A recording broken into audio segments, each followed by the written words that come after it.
নবম দশম শ্রেণীর প্রিয় শিক্ষার্থী বন্ধুরা, আসসালামু আলাইকুম। কেমন আছো তোমরা সবাই? আশা করি ভালো আছো। ম্যাথ টিউটর বিডি ইউটিউব চ্যানেলে তোমাদের সবাইকে স্বাগতম। আজ আমরা আলোচনা করব তোমাদের গণিত বইয়ের অধ্যায় 9 অর্থাৎ ত্রিকোণমিতিক অনুপাত এই অধ্যায়ের 9.1 অনুশীলনীর উদাহরণ 7 নং প্রশ্নের সমাধান নিয়ে। উদাহরণ 7 অত্যন্ত গুরুত্বপূর্ণ একটি অঙ্ক। মনোযোগ দিয়ে ভিডিওটি না কেটে সম্পূর্ণ ভিডিওটি দেখো, আশা করছি অনেকটা উপকৃত হবে। তো চলো শুরু করা যাক। উদাহরণ 7 কি আছে? উদাহরণ 7 এখানে বলা আছে যে প্রমাণ করো যে 1/1 plus sign square theta plus 1/1 plus cosec square theta is equal to 1। অর্থাৎ এখানে দেওয়া আছে দুটি ভগ্নাংশ দেওয়া, যোগ আকার দেওয়া আছে, এটা সমান আমাদের কি করতে হবে? 1 প্রমাণ করতে হবে। তাহলে আমরা দেখো এখানে লিখব যে সমাধান, এটা সমাধান আমরা কেমন করব লক্ষ্য করো। আমরা এখানে প্রথমে কি করব? বাম পক্ষ নিব। অর্থাৎ বাম পক্ষ যদি দেখি সমাধান 7 এর সমাধান যদি আমরা করি, তাহলে দেখো আমরা লিখব এখানে বাম পক্ষ।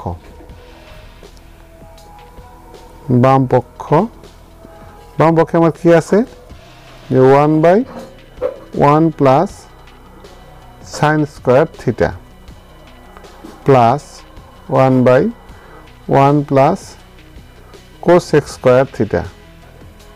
তো বন্ধুরা লক্ষ্য করো, এখন আমরা কি করব? এখন আমরা এটাকে যদি বাংলায় লিখি, দেখো এটাকে আমরা ঠিক রাখলাম। দেখো এখানে 1/1 plus sign square theta plus এখানে 1/1 প্লাস এই কোসেক স্কোয়ার থিটাকে আমরা বাংলায় কি লিখতে পারি? কোসেক স্কোয়ার থিটাকে আমরা বাংলায় লিখতে পারি যে 1/সাইন স্কোয়ার থিটা। আমরা একই জাতীয় করে নিলাম। দেখো এবার আমরা কি করব? তাহলে 1/1 plus sign square theta plus 1/, এখানে যদি আমরা লসাগু করে দিতে পারি, কি লসাগু আমাদের? Sign square theta. Sign square theta, তাহলে এটাকে ভাগ করলে কি হয়? দেখো লসাগু সাইন স্কোয়ার থিটা, তাহলে 1 নিচে একটা 1 আছে, তাহলে 1 দ্বারা গুণ করলে আমরা এখানে কি পাই? Sine square theta plus 1। বন্ধুরা লক্ষ্য করো, এবার আমরা কি করব? তাহলে 1/1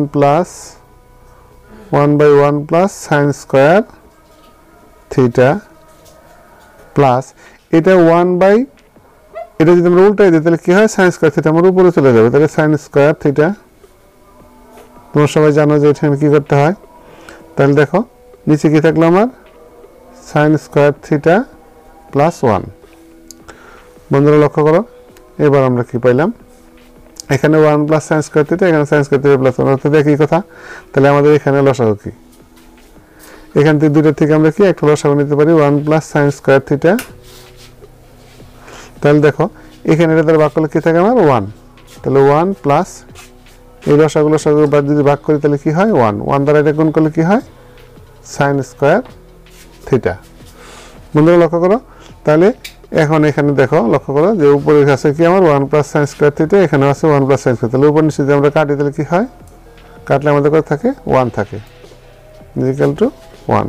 তাহলে বন্ধুরা আমাদের রাইট হ্যান্ড সাইডে কি ছিল? রাইট হ্যান্ড সাইড হলো আমার 1। তাহলে আমরা এখানে লিখতে পারি equal to right hand side. তাহলে আমাদের কি হলো? প্রমাণিত হইলো যে লেফট হ্যান্ড সাইড থেকে আমরা কি পেলাম?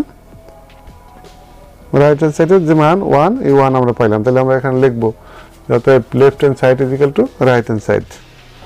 অতএব বাম পক্ষ বা রাইট হ্যান্ড সাইড বা ডান পক্ষ, এটা ডান পক্ষ। তাহলে আমরা লিখবো যে বাম পক্ষ সমান বাম পক্ষ ইজ ইকুয়াল টু ডান পক্ষ প্রমাণিত।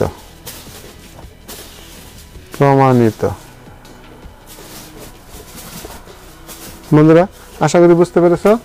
যদি ভিডিওটি ভালো লেগে থাকে তাহলে অবশ্যই একটু লাইক দেবে এবং ভিডিওটি বন্ধুদের মধ্যে শেয়ার করবে। আর এই চ্যানেলে তোমরা নতুন হয়ে থাকলে চ্যানেলটি অবশ্যই সাবস্ক্রাইব করবে এবং পাশে থেকে বেল আইকনটা অন করে রাখবে, যাতে পরবর্তীতে নতুন ভিডিও আপলোড হওয়া মাত্রই তা তোমরা অতি সহজেই পেতে পারো। ভালো থাকো সবাই, সুস্থ থাকো, এই কামনায় পরবর্তী ভিডিও দেখার আমন্ত্রণ জানিয়ে আজ এখানে শেষ করছি। আল্লাহ হাফেজ।